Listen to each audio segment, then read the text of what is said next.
Hanna. Greg, what's going on, man? How are you? I know you're excited about these guests. I am so excited. Here come the monkeys. I just can't believe it. This is All right. nuts.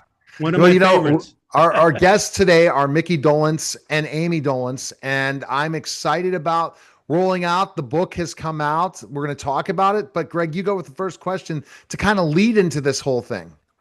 Well, that's pretty amazing. Mickey, this is your second children's book now since 2006's Gacky 2 Feet.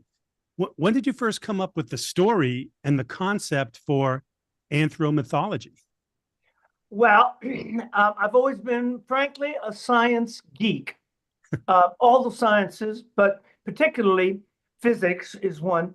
But anthropology, when I got out of high school, had my first college classes, I don't know why, but anthropology just, I looked at the list of all the stuff that they offered, and I did philosophy and anthropology, actually, was my first couple of courses. And I just loved it. And I think maybe because of the science that I loved science, all of them, biology, physics, whatever.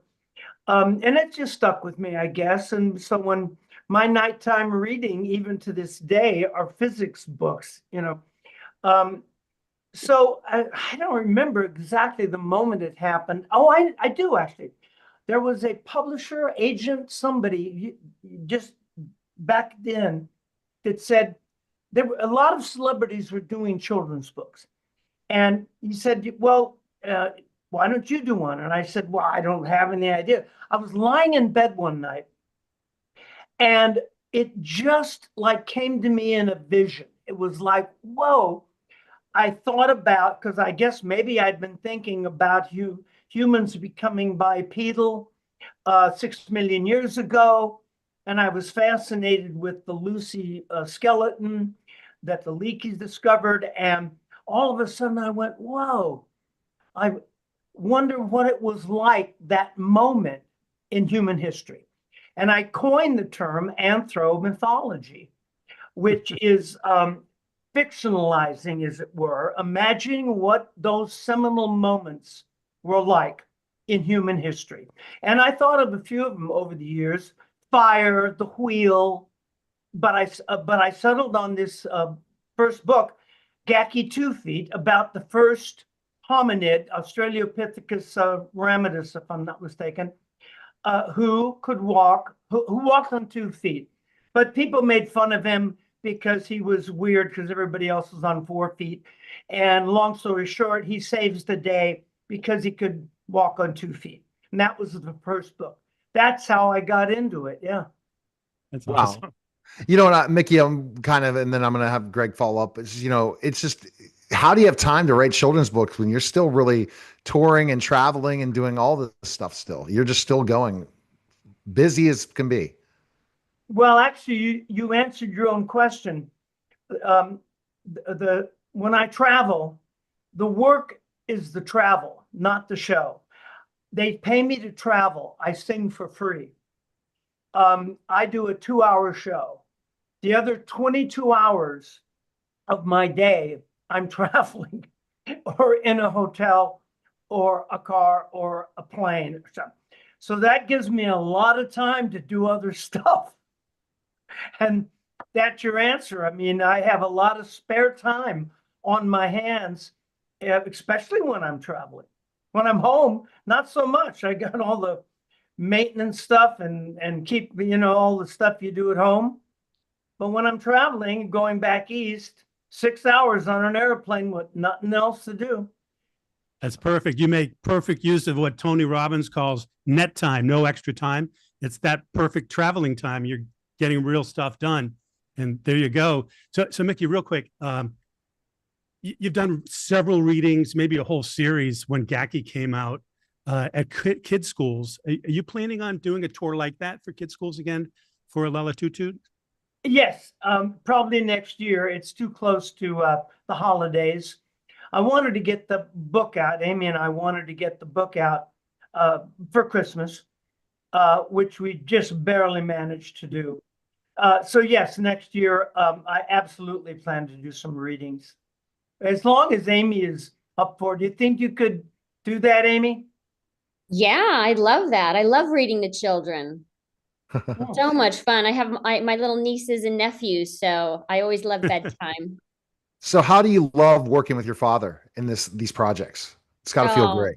so much fun. It's so much fun. It's such a great connection. And we really work good together. I think we really were on the same page for pretty much everything, right, Dad? No pun intended.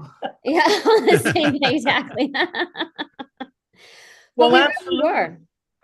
Yeah. Absolutely. Amy, tell them about how you got into writing, because that's the connection between you and me, Harold and Agatha. And yeah, Harold and Agatha. When my dad moved to England, I would, land at the airport. Dad would pick me up, and he would right off start with a Harold and Agatha story. And these were stories that he would make up on the top of his head. No writing anything down, no really even thinking about it. I don't think, right, Dad? Did you even like come up with an No, idea? did you know Blabbed at the on. time? Did you know at the time? I'm not sure I ever asked you this question. Did you know at the time that I was just making it up as I went along? I don't think I ever realized that you were making it. I think when I was a little older because you told me at least three or four of them by, every Hmm. summer. So I think eventually I think I did definitely. But in the beginning, I just thought you memorized a book or something like you memorized this whole book in your head.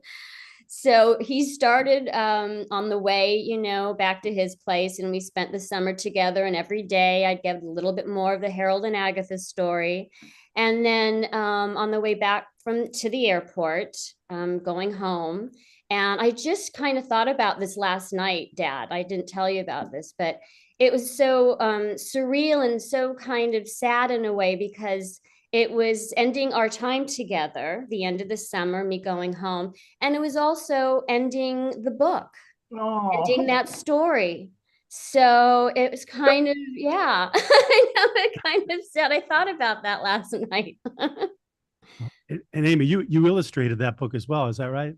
Yes, I did. Very basic illustrations, just pen. But I really started to get that bug again. My dad, I remember asking me, you love to act, and but what else? And I love to draw, and I love to illustrate.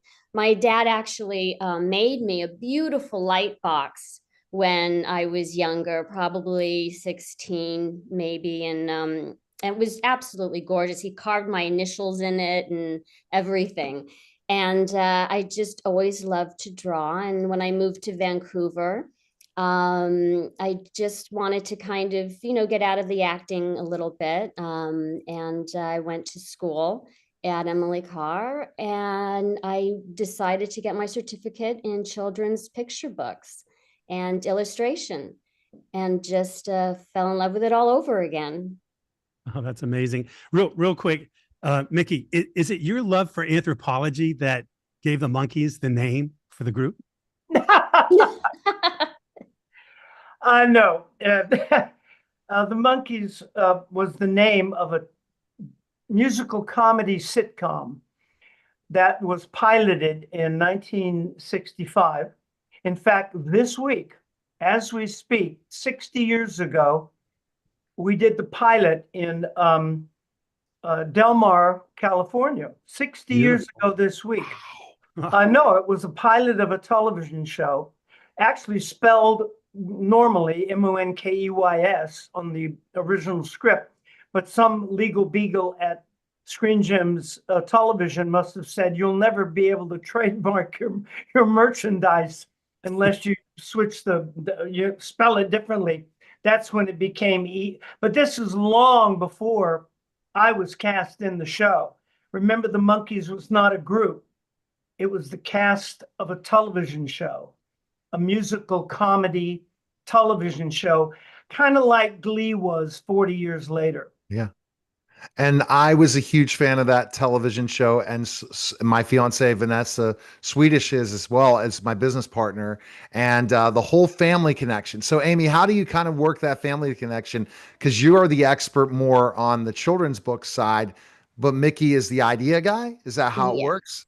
Well, in this particular story, yeah, but Amy, go ahead and explain that. How it came about. Yeah. Yeah. Well, my dad, of course, told me the story, and at the time I was going to Emily Carr, and I needed something to work on for school project. It basically, yeah, it was a school project. That's how it, That's came right. about Yeah. in the beginning, because I needed something to work on.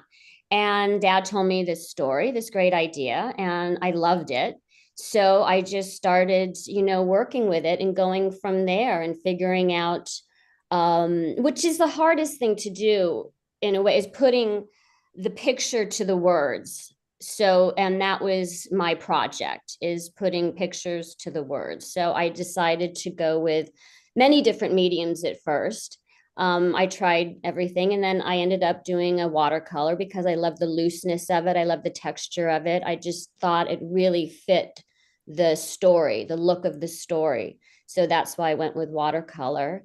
And that's really how it came about, was a school project when I really think about it, which is kind of funny. And I finished it, beginning, middle, and an end, which is so, a hardest thing to come up with. And then Dad, I started showing it to Dad, and then that's when we started talking about maybe, publishing it and getting it into, like, a real, really bring it to life. Yeah, exactly. I don't know where that idea came from, frankly, either. It had been one of the ideas that I'd had earlier on, the first musical instrument. Makes sense, music.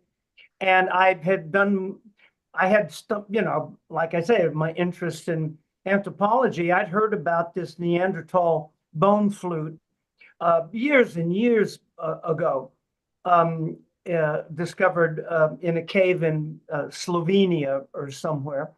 And that is to date, at this point, still considered the first musical instrument. You could argue that drums also came along, obviously a long time ago, but they weren't tonal, they were rhythmic and loud noises.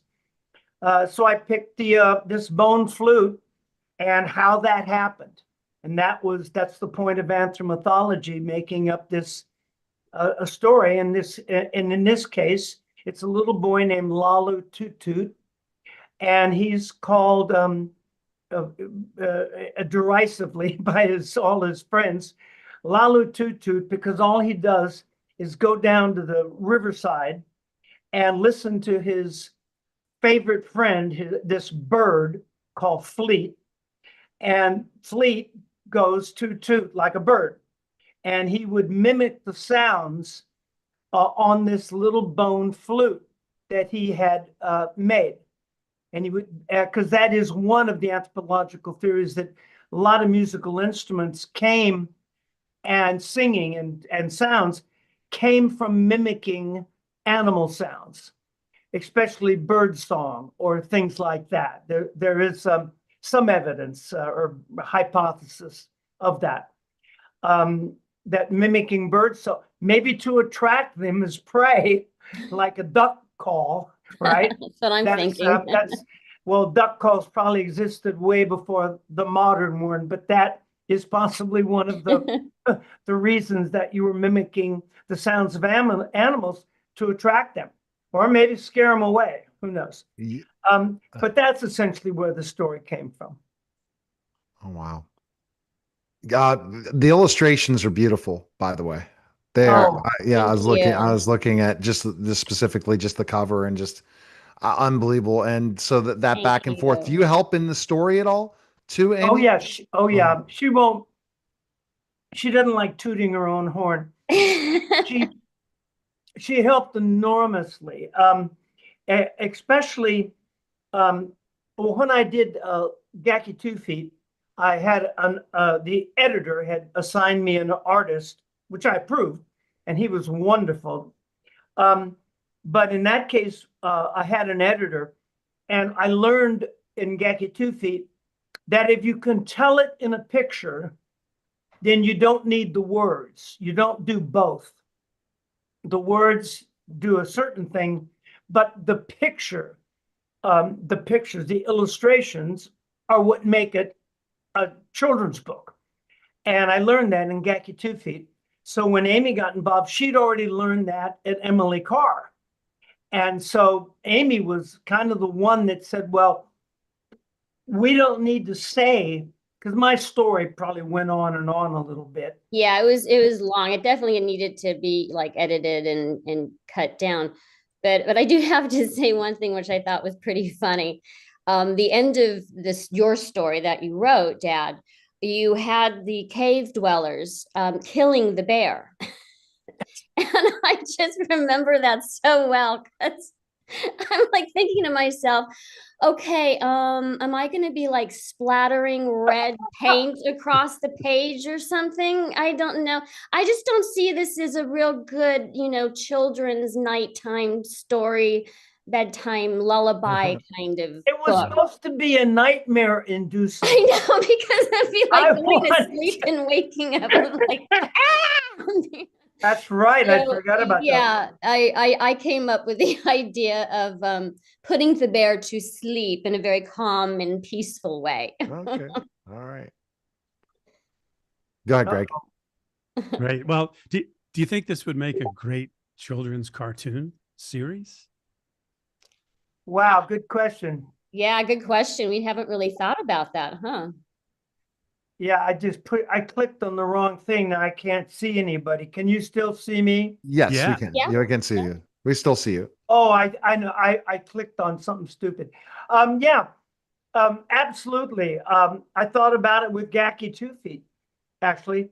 I'm not much in the production end of the business anymore. I was, frankly, I just don't have the time. I'm always going out on the road on tour, doing the rock and roll thing. But it's definitely something I've thought about. And Amy and I have talked about. And Really? again, next year. That would be so cool. Sorry? That would be so cool. I mean, I know we kind of thought about it a bit, but yeah, that would be amazing. You have the built-in audience already. So Greg has his questions he asks celebrities, and we have two celebrities, and we know that your time is very limited, and we really appreciate you coming on today. Go ahead, Greg, with your question. This is one that gets you thinking. So we'll start with Amy, then go to Mickey. Great. Right. Amy, thank you so much for this interview. It's been fantastic and a real thank you guys so pleasure. Much. Yeah. So tell me, Amy, what do you feel is the most important thing in life you've ever learned? Most important thing in life I've ever learned. I think for me, I think it's to be gracious and always, make sure that you are beautiful on the inside, more importantly, than the outside. My mom always said that to me. So I've always taken that to heart. That's great. Thank you. Mickey, what's the most important thing in life you feel you've ever learned? Get a good lawyer. Oh boy, at my age, so many things. What's that saying? Too bad youth is wasted on the young. Life is a cruel teacher. She gives you the test before she provides the lesson. And that's one thing. Many others, I would say. Thank you. We appreciate it. So guys, where's the best place we can pick up the book? Is a website the best? Where to go? MickeyDolans.com. All right. And your tour, Mickey, where are you going next? I know you were in Philadelphia. I'm out in Cleveland area now, so I'm not near Pittsburgh, but where are you heading next? I don't know. You don't know? Florida. Okay. Awesome. Jacksonville and Fort Lauderdale, and then